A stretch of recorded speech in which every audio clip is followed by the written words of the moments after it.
절 보시죠.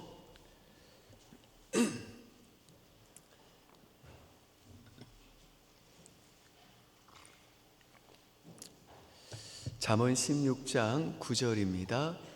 구약성경 928페이지쯤에 있고요. 다 찾으신 줄 알고 제가 하나님 말씀 읽어드리겠습니다. 잠언 16장 9절입니다. 사람이 마음으로 자기의 길을 계획할지라도 그의 걸음을 인도하시는 이는 여호와시니라. 아멘.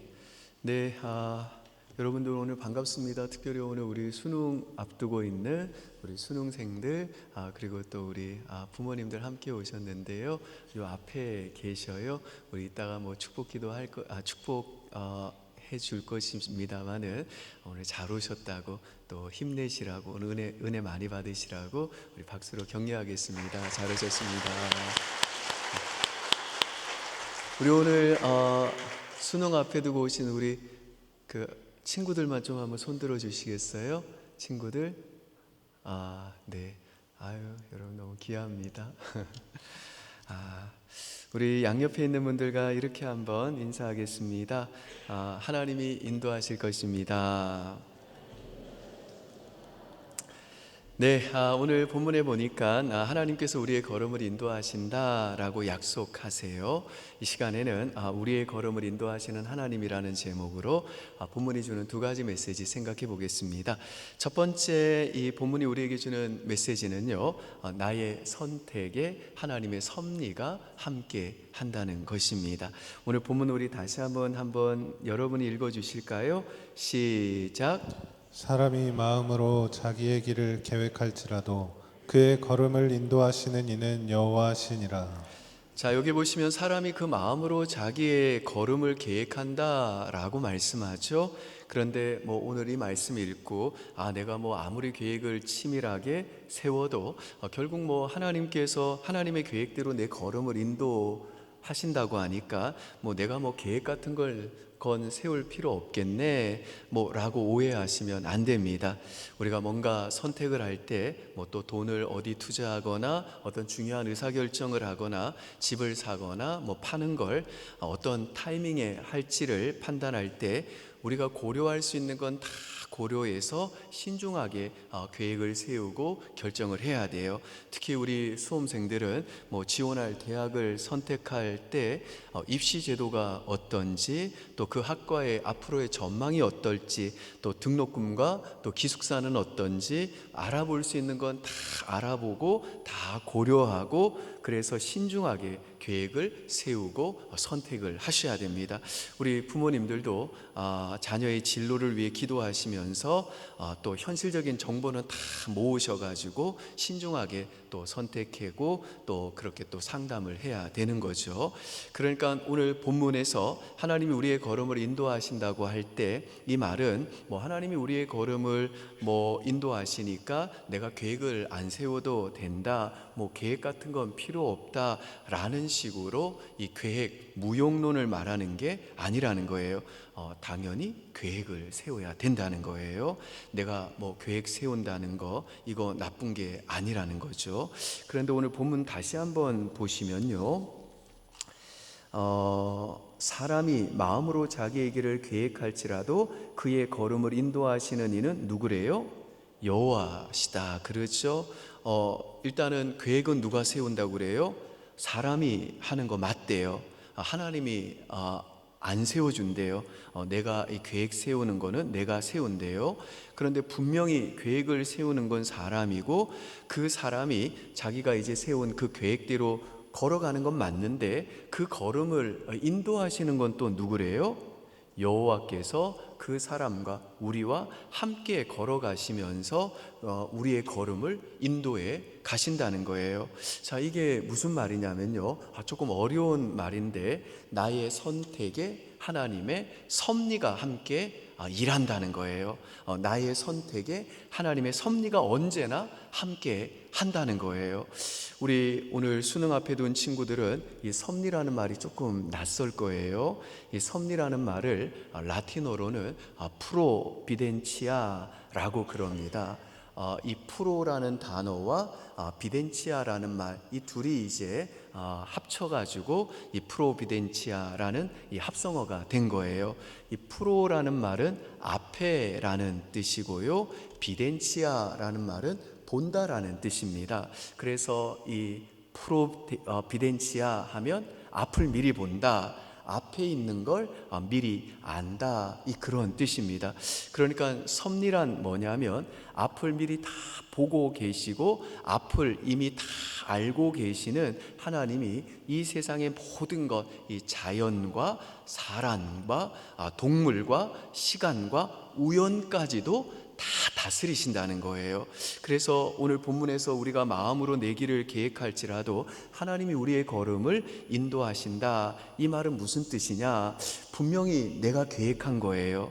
그래서 내가 계획한 대로 내가 내 마음대로 선택하고 결정하고 내가 계획한 그 길을 내가 걸어가요. 그런데 내 인생의 앞을 미리 다 보고 계시고 앞을 이미 다 알고 계시고 내 삶에 일어나는 모든 일들을 세밀한 분초까지도 다스리시고 또 내 눈에는 우연처럼 보이는 그 우연까지도 다스리시는 하나님께서 언제나 나와 함께 걸어가시면서 내가 내 마음으로 계획하고 내가 선택하고 내가 결정한 그것을 통해서 결국에는 하나님의 선하신 계획이 우리들의 삶 가운데 이루어지는 길로 우리의 걸음을 인도해 가시는 것, 이 하나님의 일하심을 하나님의 섭리라고 그런다는 거예요. 제가 예전에 제 간증을 드린 적이 있는데 우리 친구들이 조금 이 하나님의 섭리가 뭔지를 좀 이해하는 데 도움이 되도록 제가 제 간증을 짧게 다시 한번 말씀드릴게요. 저는 중학교 3학년 때 이제 명일역 근처에 있는 한 150명 정도 되는 교회, 상가에 있던 교회를 다니기 시작을 했어요.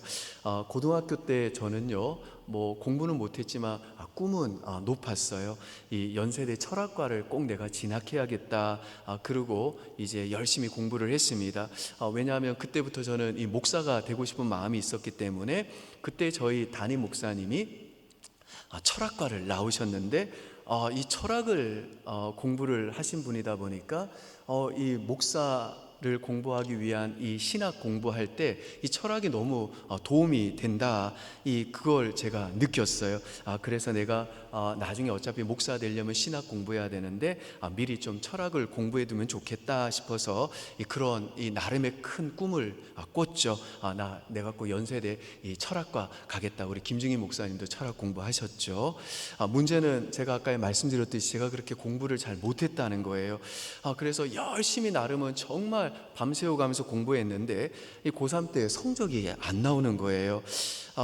그래가지고 한동안은 너무 이렇게 좌절이 되고 낙심이 돼가지고 천호동 밤거리를 한 몇 날 며칠을 그렇게 또 방황한 적이 있었고, 또 독서실에서 같이 공부했던 친구가 한 번은 모의고사를 끝나고 났는데 저보고 너 점수 몇 점 나왔냐? 나 이 정도 나왔다. 그러니까 이 새끼가 나한테 하는 말이, 야 내가 너처럼 공부하면 내 전교 1등이 아니라 전국 1등 하겠다.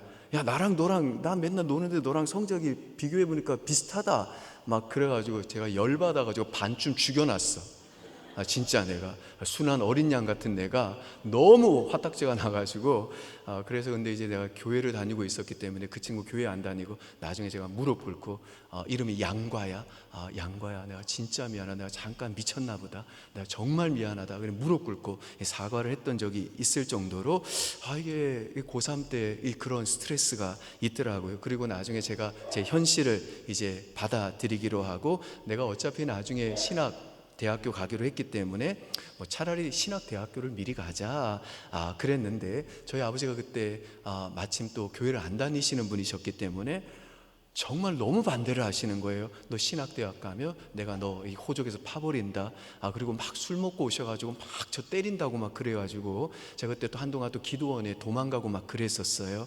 그래서 이를 어떻게 하나 고민하고 있는데 그때 저희 담임 목사님이 지연아, 건국대에 히브리과가 생긴 지 한 3년 됐다. 너 거기 가서 한번 공부해봐라. 거기 가서 너 히브리과, 이게 이제 이스라엘 말이잖아요. 구약 성경도 히브리어로 쓰여져 있으니까 너 나중에 이거 공부하며 나중에 신학교 가고 목사 되는데 도움이 될 거다. 그래가지고 제가 지원을 해서 또 감사하게도 뭐 거의 끄트머리였던 것 같아요. 그래서 이 히브리과를 들어갔습니다. 근데 지금 제가 또 몇 년 졸업하고 몇 년 후에 이 히브리과가 없어졌어. 그래서 괜히 우리 친구들 히브리과 이렇게 또 건대 히브리과 있냐 진짜 찾아보고 막 그랬는데 히브리과도 없다. 우리 목사님 학력 위조했다. 거짓말쟁이다. 막 그러면 안 돼. 지금은 없어졌어. 없어졌어. 그리고 이제 대학을 졸업한 해인 1996년 6월 달에 이제 24살 때 좀 늦었죠. 군대에 들어갔습니다. 그때까지 제가 내가 예수님을 더 많이 알아갈 수 있는 충분한 좀 이렇게 내가 좀 시간을 벌고 그렇게 해서 예수님을 충분히 알아가고 군생활 하고 싶다 그래서 졸업하고 일부러 갔어요. 그런데 제가 군에 있는 동안에 1997년도에 IMF 위기가 IMF 외환 위기가 터지는 바람에 정말 제가 중3 때부터 너무 사랑했던 교회, 그 교회가 재정적인 문제 때문에 문을 닫아버렸어요. 그래서 1998년 6월에 이제 제대를 하고 나서 교회를 다시 정해야 되잖아요. 저는 그때 이미 신학을 공부할 생각이 있다고 그랬죠. 그래서 저를 고등학교 때부터 지도해 주셨던 제가 너무 존경했던 저희 그때 이 담당 목사님이 항상 저보고 지연아 너 나중에 신학을 공부하려면 꼭 고신대학원에 들어가라 하셨기 때문에 저는 혹시 저희 주변에 고신 측에 속해 있는 고신 교단 측에 속해 있는 교회가 있는지를 찾아봤습니다.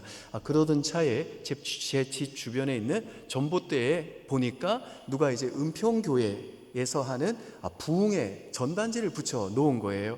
그래서 제가 그 부흥회 전단지를 딱 보니까 이 목사님 양력에 고신대학 졸업이라고 되어 있는 거예요.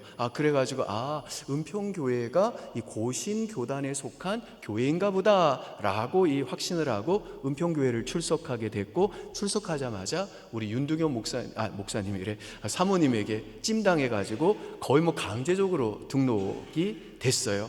그리고 은평교회를 다닌 지 1년 후에야 비로소 제가 그 전단지에 이제 보았던 고신대 졸업이 이 담임 목사님 졸업 그게 아니라 강사 목사님의 양력이었다는 걸 뒤늦게 알게 되면서 이제 저희 교회가 고신교단에 속한 교회가 아니라 제가 처음 들어보았던 합신교단에 속한 교회라는 걸 알게 되었고 너무 그게 당황이 됐던 거죠. 그런데 마침 제가 히브리과를 나왔다고 그랬잖아요. 그 대학 시절에 저랑 함께 신앙생활했던 이 우리과 선배 두 분이 그때 이미 합동신학대학원에서 공부를 하고 계셨어요. 그래서 교단 문제 때문에 제가 고민하고 있는 걸 아시고 저에게 이 합신이 굉장히 건전하고 건강하니까 그 교회 계속 다니면서 너도 우리 신학교로 와라 그렇게 권면을 해 주셔가지고 제가 저희 교회에 계속 남아있게 되었고 그래서 다니게 되었던 거죠. 그리고 그때 이제 제가 청년부 새가족으로 들어왔을 때였어요. 근데 이제 저랑 비슷한 시기에 저보다 나이가 좀 많은 형님 한 분도 새가족으로 오셨는데 그분이 가발을 쓰고 계셨어요. 제가 집에 방문을 했더니 저 깜짝 놀랐어. 형님이 가발을 이렇게 빨고 계시는 거야. 앉아가지고 빨랫대에서. 그래서 제가 너무 놀랐는데 그때 제가 형님이 가발을 쓰고 계시는구나. 제가 그때 알게 된 거죠. 그런데 이제 저희 청년부가 한 번은 저 미사리로 이 그 야유회를 갔는데 족구를 했는데 이 형님이 너무 흥분해가지고 이 족구를 하다 이 헤딩을 했는데 가발이 벗겨진 거라. 그래가지고 함께 이제 같이 운동했던 우리 모든 청년들이 마치 시간이 멈춘 듯이 너무 당황하고 있었는데 저는 이미 알고 있었잖아요. 그래서 제가 얼른 가발을 주워서 형님 머리에 씌워드리면서 자 빨리 경기 다시 합시다 하고 이렇게 그게 자연스럽게 넘어가게 됐습니다.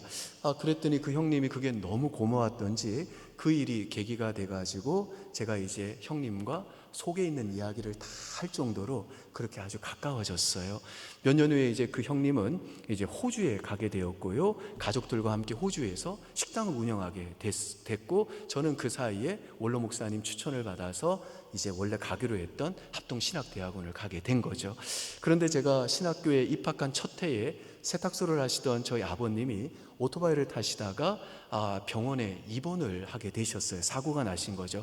그래서 저희 어머니 혼자서는 도무지 세탁소를 운영할 수 없게 돼가지고 제가 전혀 이렇게 계획이 없었던 휴학을 하게 됩니다.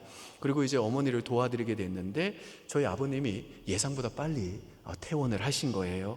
또 회복을 하셔서 제가 갑자기 시간이 한 6개월, 7개월이 남게 된 거죠. 그래서 제가 이 시간을 어떻게 보내야 되겠는가 고민하다가 불현듯 그 가발 쓴 형님 있죠.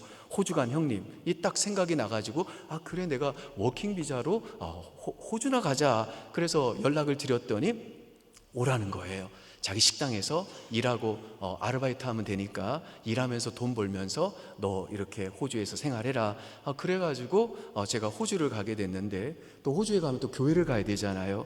제가 어디 교회를 갈까 고민하던 중에 그 형님이 처음에는 제가 한인교회 가려고 그랬는데 그 형님이 내가 지금 현지교회 다니고 있는데 너 그냥 호주인 교회 나랑 같이 다니자.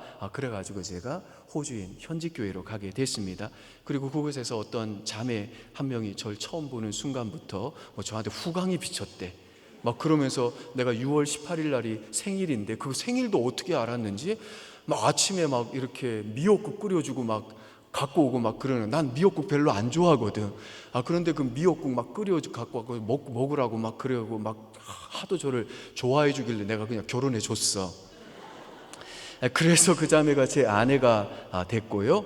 지금은 이제 저희들 사이에서 세 자녀가 생겼고 저는 은평교회 담임 목사로 여러분 지금 섬기고 있는 거예요.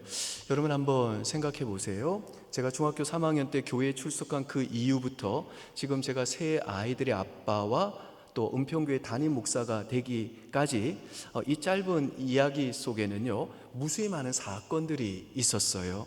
예컨대 제가 제 아내를 만나고 세 아이들의 아빠가 되고 은평교회 담임 목사가 되기 위해서는 연세대 철학과를 가려고 했던 제 계획이 저의 실력 부족 때문에 좌절되어야 했어요. 또 제가 또 차선으로 나름 계획했던 신학대학교 그 지원 계획도 저희 아버지의 반대로 또 무너져야 했어요. IMF 위기가 터져가지고 제가 정말 중학교 때부터 다녔던 너무나도 사랑했던 내가 평생을 섬기기로 결단했던 그 교회도 이제 문을 닫게 된 아픔과 슬픔을 제가 겪어야 됐습니다.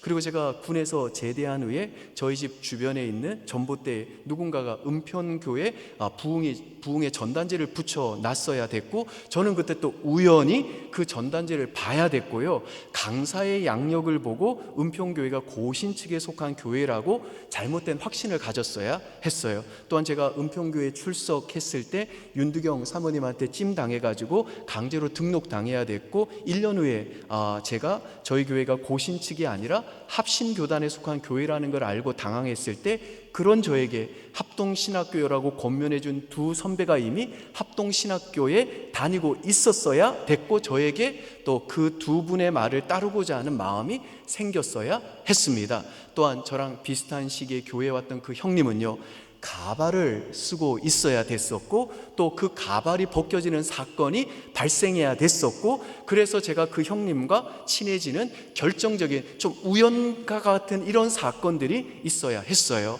그리고 그 형님은 또 개인적인 또 사정이 생겨서 호주로 가야만 되는 일이 생겨야 됐고 제 아버님의 교통사고가 있어야 됐고 제 아버님이 예상보다 빨리 회복돼야 됐어야 됐고 그때 제 머릿속에 갑자기 호주에 있는 그 형님이 생각났어야 했고 그 형님은 저를 오라고 해야 했고 그 형님이 저에게 현진 교회에 가자고 했을 때 제가 나는 뭐 한인교회 가겠다라고 말하지 않고 나는 외국인 교회 같이 가겠다라고 그렇게 그 형님의 말을 듣고 싶었던 따르고 싶었던 마음이 있어야만 생겨야만 했었어요. 그리고 제 아내도 저와 마찬가지로 정말 무수히 많은 개인적인 그런 여러 이유들과 요인들에 의해서 그때 마침 호주에 와 있어야 됐고 현지인 그 교회에 먼저 다니고 있었어야 됐다고요. 그러니까 제가 중학교 3학년 때 교회에 나가기 시작한 1990년과 제가 세 아이의 아빠와 은평교회 담임 목사로 있는 이 2025년 지금 이 현재 사이에는 정말 무수히 많은 일들이 있었는데 이 모든 하나하나의 사건과 환경이 아주 촘촘하게 엮여져 있는데 이 하나하나의 사건과 환경 중에 그 어떤 것 하나라도 빠졌다가는 지금 제 세 아이들은 존재할 수 없고 또 저도 은평교회의 담임 목사로 있을 수가 없는 거예요.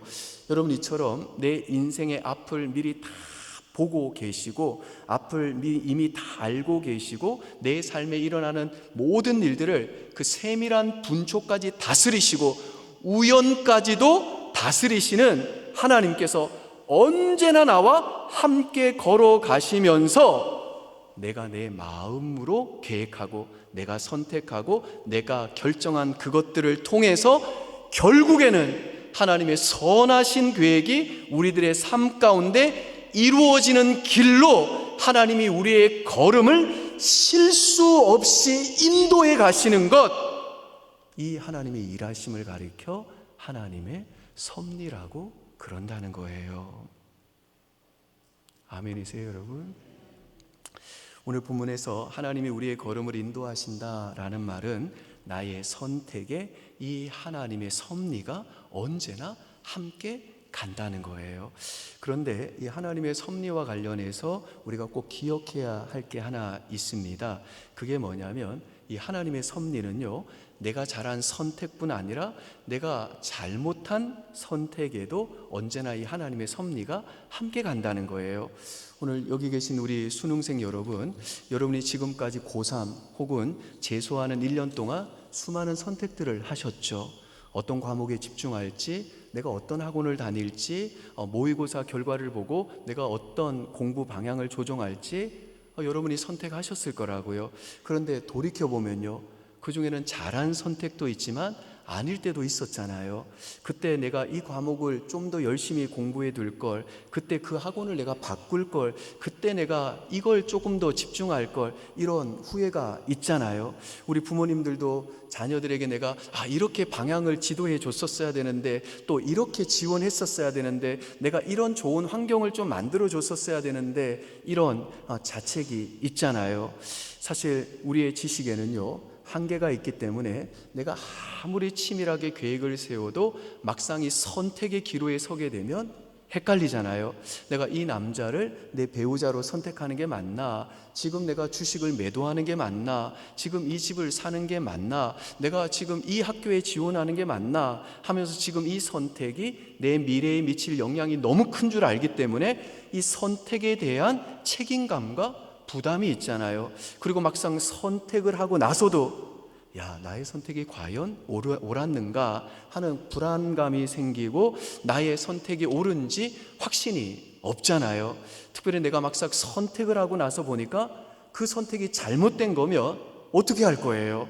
내 마음대로 한 이 선택 때문에 내 인생은 망할 거야, 내 인생의 문은 막힐 거야 라는 불안감과 두려움이 생길 때 어떻게 할 거예요? 여러분, 그때 우리가 뭘 신뢰해야 되냐면요, 내가 한 잘한 선택뿐 아니라 나의 잘못된 선택에도 하나님의 섭리가 같이 일하고 있다는 걸 신뢰해야 된다는 거예요. 예컨대 요셉의 형들이 요셉을 이제 애굽의 노예로 팔았죠. 이건 진짜로 나쁜 선택이죠. 그런데 창세기 45장 5절 한번 보실까요? 시작. 이곳에 팔았다고 해서 근심하지 마소서, 한탄하지 마소서. 하나님이 생명을 구원하시려고 나를 당신들보다 먼저 보내셨나이다. 자, 이 말씀에 보면 누가 요셉을 팔았어요? 형들이 팔았어요. 분명히 형들이 잘못된 선택을 했죠. 그런데 45장 7절과 8절도 한번 보시죠. 시작. 하나님이 큰 구원으로 당신들의 생명을 보존하고 당신들의 후손을 세상에 두시려고 나를 당신들보다 먼저 보내셨나니 그런즉 나를 이리로 보낸 이는 당신들이 아니요 하나님이시라. 하나님이 나를 바로에게 아버지로 삼으시고 그 온 집의 주로 삼으시며 애굽 온 땅의 통치자로 삼으셨나이다. 여러분, 요셉이 아까는 당신들이 여기로 나를 팔았다고 말을 했잖아요. 그런데 여기에서는 당신들이 판 게 아니고 하나님이 나를 여기로 보냈다고 그래요. 그러니까 요셉의 형들이 악한 선택을 한 게 맞다는 거예요. 요셉의 형들이 하나님이 싫어하시는 선택을 한 게 맞다는 거예요. 그런데 요셉이 지금 뭐라고 그러냐? 하나님이 나를 여기로 보내셨대요. 그런데 우리는 이 요셉 이야기를 읽을 때마다 항상 내가 요셉이라고 착각해요. 하지만 저와 여러분은요, 요셉의 형들인 경우가 많아요. 내가 동생을 판놈이라고요.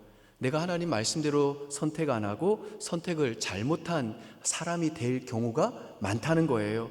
그러면 그 순간 갑자기 힘들어지죠.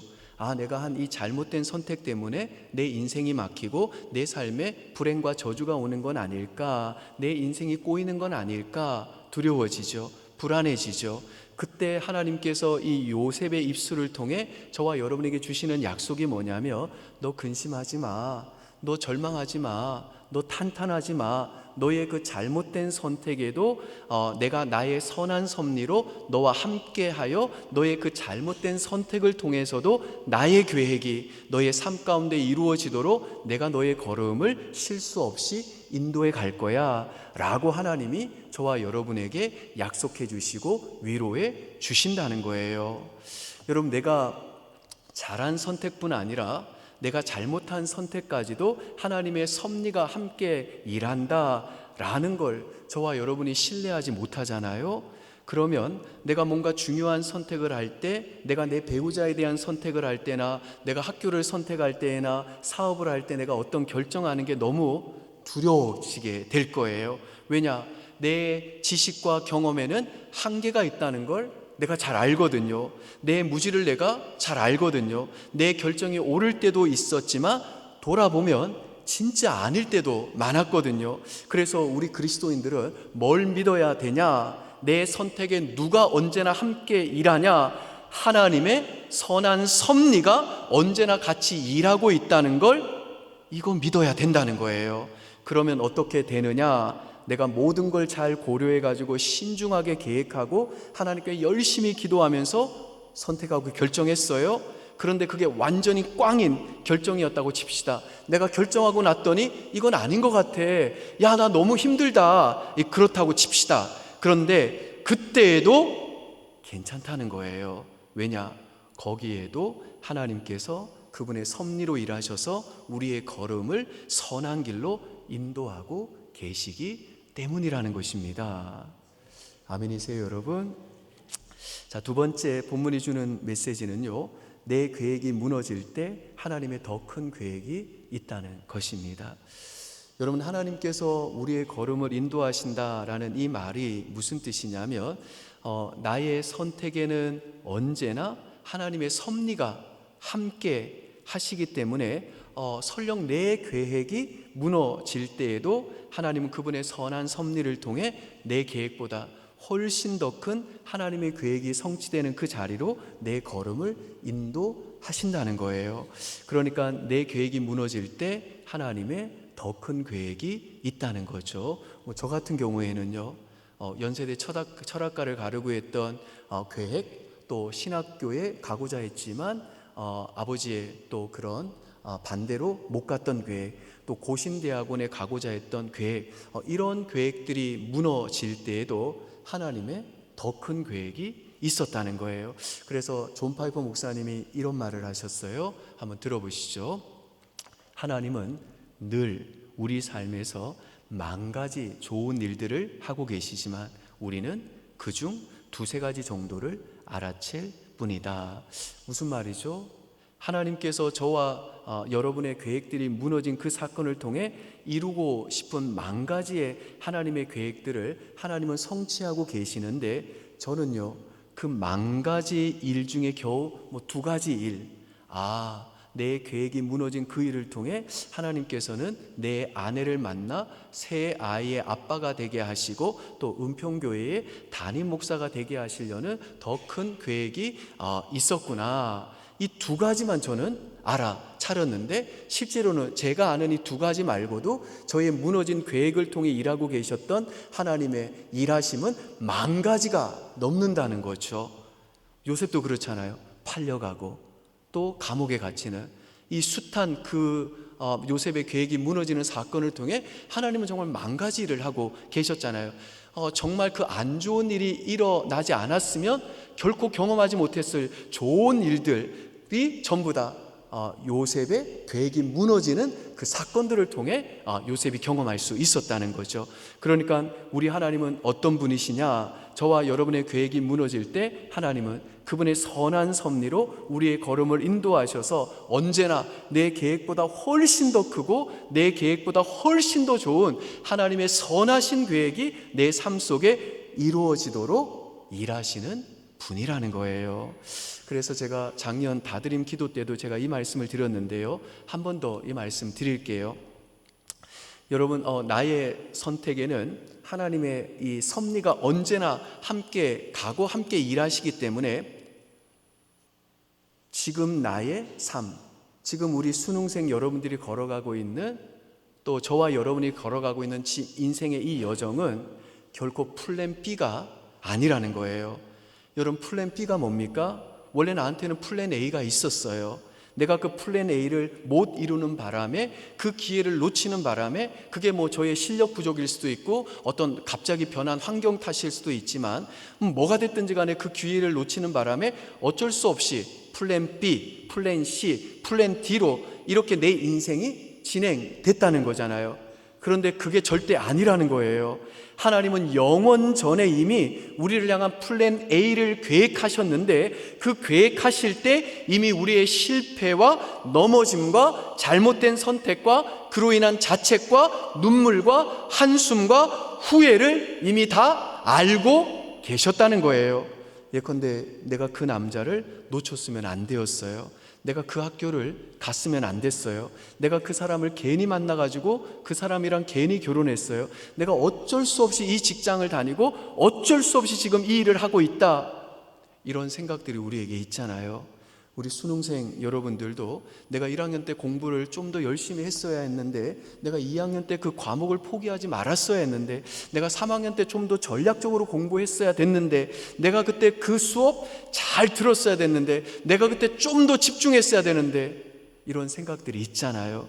우리 부모님들도 내가 좀 더 일찍 자녀의 진로에 관심을 가졌어야 했는데, 내가 좀 더 내 자녀를 위해서 좋은 환경을 만들어 줬어야 했는데, 내가 그때 다른 선택을 했어야 했는데, 뭐 이런 생각들이 있잖아요. 그런데 이런 생각들은 뭐냐면요, 지금 내가 걸어가고 있는 이 인생의 여정은 내가 의도하고 기대했던 플랜 A가 아니라는 거예요.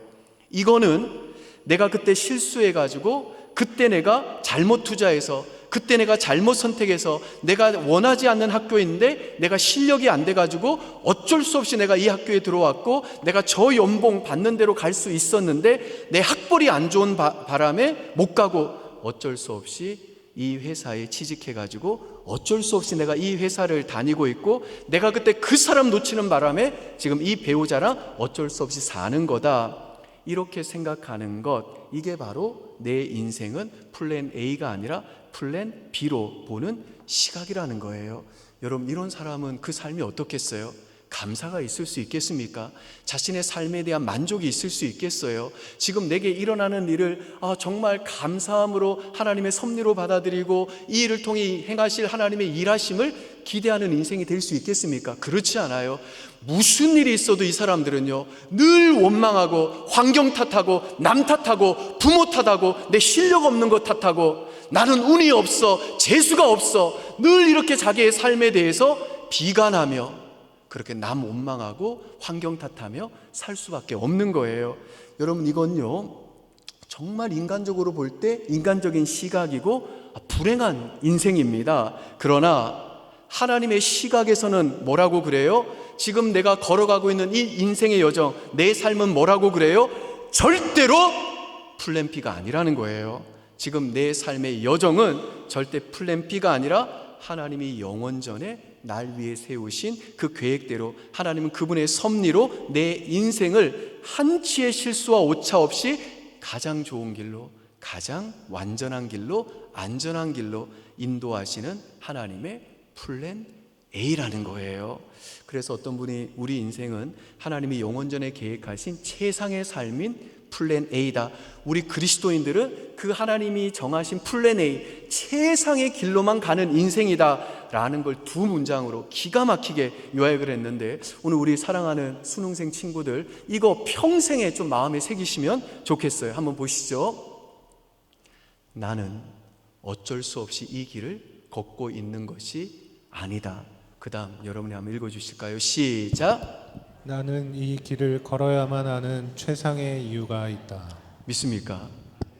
그러니까 지금 저와 여러분이 걷는 길은 내 실수와 실패와 실력 없음과 그리고 잘못된 선택으로 인해 혹은 하나님의 통제 밖에 일어난 내가 도무지 어쩔 수 없는 우연이나 사고로 인해 어쩔 수 없이 걸어가고 있는 플랜 B의 길이 아니라, 하나님이 영원전부터 날 사랑하셔서 날 위해 세우신 최상의 계획인 플랜 A의 길이라는, 우리는 이 길로만 걸어가게 되어 있다는 것입니다. 지금 내가 설령 숨 넘어가는 인생의 여정을 걷고 있는 것도, 지금 내가 겪는 내 한계와 또한 내가 감당 못할 인생의 짐도 지금 내가 하나님 제발 이것만은 비켜가게 해주십시오 라고 하는 우리 인생의 그 상황마저도 하나님은 붙잡아 우리를 향한 그분의 최상의 계획 플랜 A가 이루어지는 그 자리로 저와 여러분을 실수 없이 데리고 가고 계시다는 거예요. 오늘 여기 계신 우리 수능생 여러분들이 다음 주에 보게 될 그 수능 시험도 어쩔 수 없이 여러분이 치르는 시험이 아니에요. 여러분이 그 시험을 치러야만 하는 최상의 이유가 있는 거예요. 하나님은 여러분이 시험장에 들어가서 그 시험지를 받는 그 순간, 첫 문제를 푸는 그 순간, 시험을 끝내고 집에 돌아와서 가채점을 하는 그 순간, 성적표를 받아보는 그 순간, 대학교를 지원하는 그 순간, 합격 발표를 기다리는 그 순간, 그 모든 순간순간마다 하나님께서 여러분과 언제나 함께 하시면서 여러분의 걸음을 한치의 오차도 없이 여러분의 그 걸음을 최상의 계획 플랜 A의 길로 인도하고 계신다는 거예요. 시험을 잘 봤던 못 봤던 다 잘 보기를 바랍니다마는, 내가 원하는 대학에 합격했던 불합격했던 그 모든 결과가 하나님의 플랜 A라는 거예요. 그러므로 사랑하는 여러분, 특별히 여기 계신 우리 수능생 여러분들과 또 우리 부모님 여러분들, 이제 다음 주 수능 이 결과가 이제 불안하고 또 여러분의 미래가 어떻게 펼쳐질지 예측이 안 되고 앞이 보이지 않아도 오늘 부디 이거 꼭 확신하고 돌아가십시오.